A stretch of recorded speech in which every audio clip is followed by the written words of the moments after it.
सत्संग यानी सत्य क्या का संग, सत्य यानी पावर, सत्य यानी एनर्जी जो हमारे अंदर छिपी पड़ी है, वो एक्टिवेट होती है सत्संग से।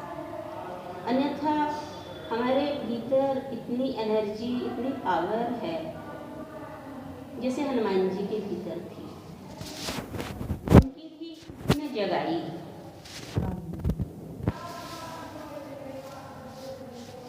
उनकी जगाई जग गई।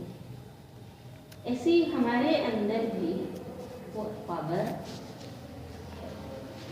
और वो जागती है सत्संग करने से। जिस प्रकार हम खाना खाते हैं तो हमारे तन को शक्ति मिलती है जिसके द्वारा हम पूरे दिन कुछ भी कर सकते हैं, लेकिन मन को तो पावर नहीं मिलती। जैसा भी बताया, मन को पावर कहाँ से मिलती है? सत्संग से मिलती है। दुनिया हमारे मन को गिराती है, कमजोर करती है, और संत हमारे मन को उठाते हैं, जगाते हैं, बार बार ये समझाते हैं कि तुम कमजोर नहीं हो।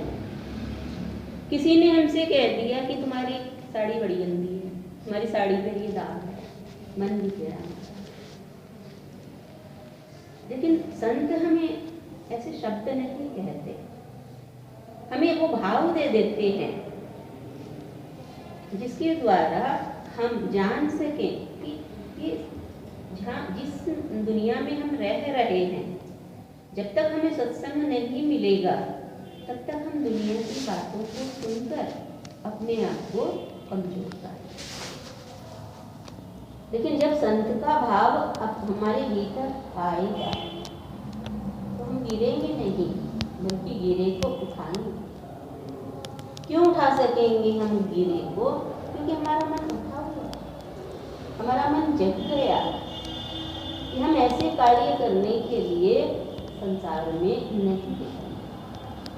जिस प्रकार नदी अपने स्रोत से जुड़ी है तो बह रही, किसकी ओर बह रही है? विशालता की ओर बह रही है, सागर की ओर बह रही है।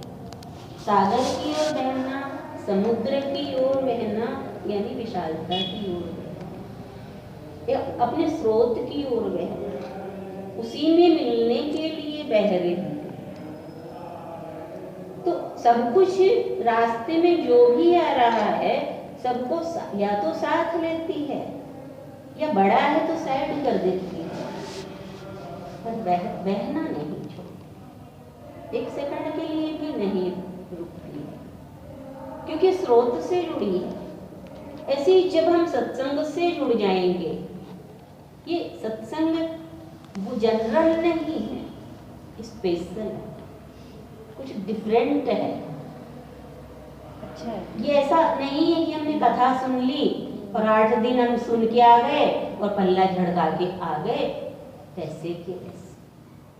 क्या कथा ने हमें बदला? क्या गीता ने हमें बदला? क्या राम की रामायण ने हमें बदला? नहीं बदला। वो बदल सकती हैं,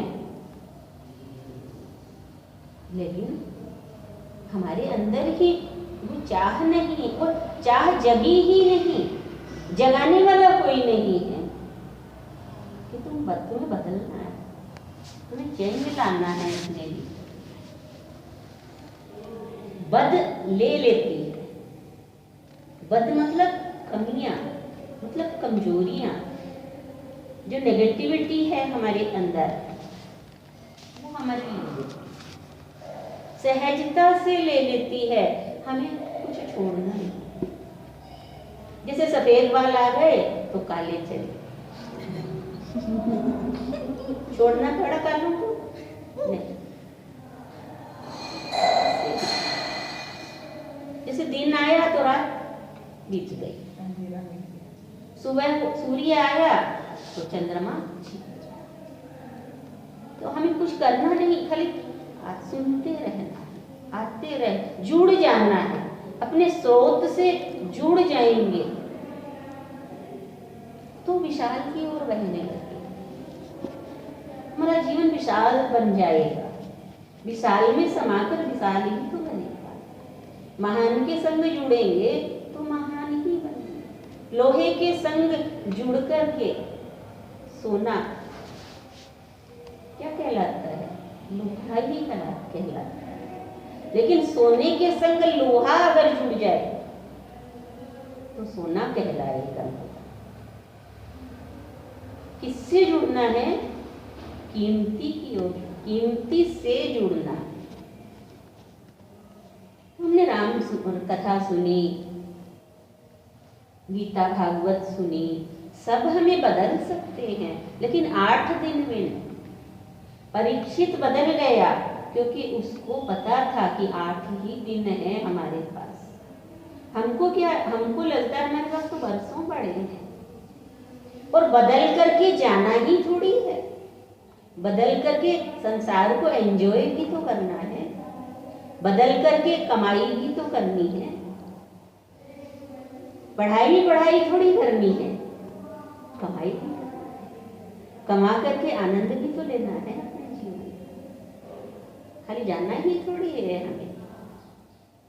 हमने सुन लिया 8 दिन भागवत जी सुन लिए और हमारी मुक्ति हो जाएगी, नहीं हो सकती।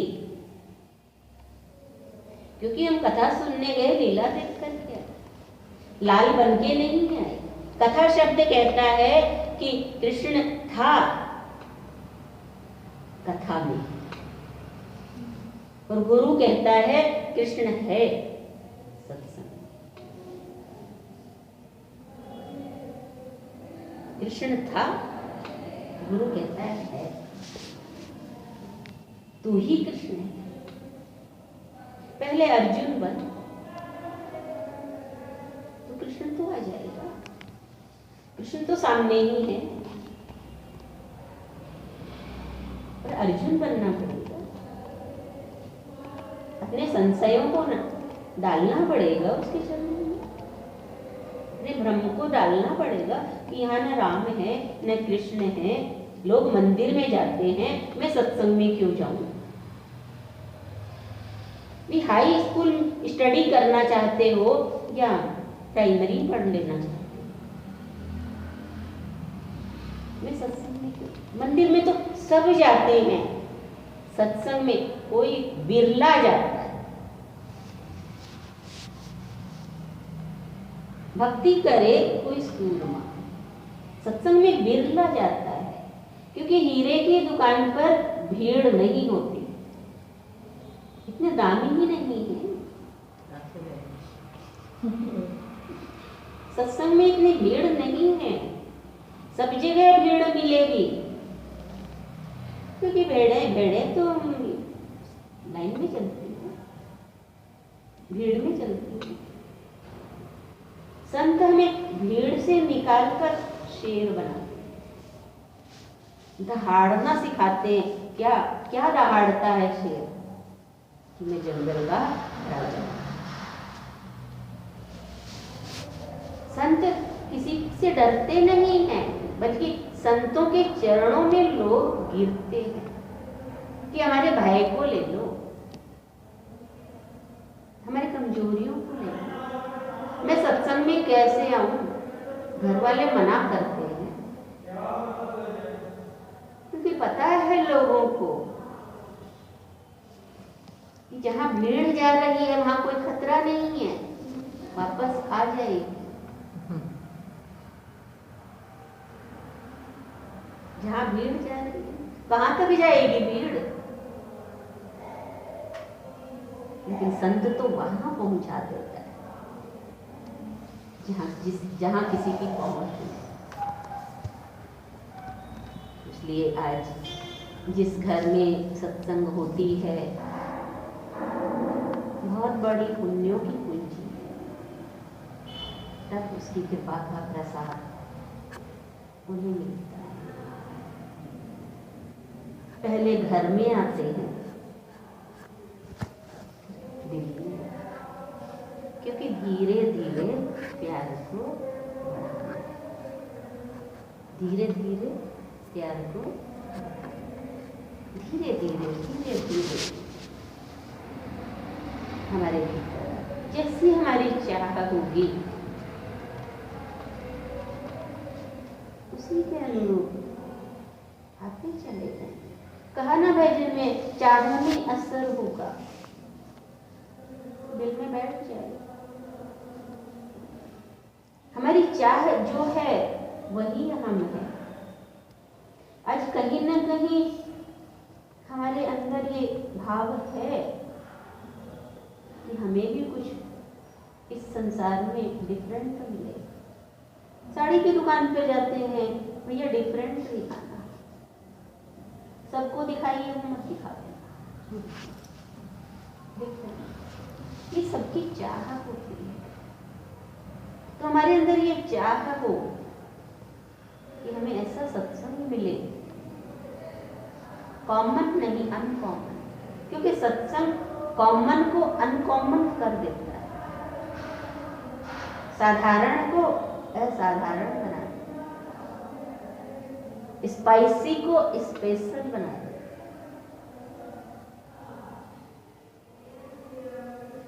बहुत बड़ी दया है संत की, बहुत बड़ी कृपा है। दया, भगवान दया करता है तो संसार का धन देता है अपनी दया के कारण। इसे हमें भिखारी पर दया नहीं आती क्या? इसको दे दो, 2 पैसे दे दो। तो भगवान को जब दया आती है तो संसार का धन देता है हमको। लेकिन संत जब कृपा करते हैं तो हमें सत्संग देते हैं। उनकी कृपा का प्रसाद है सत्संग, और प्रसाद मीठा होता है।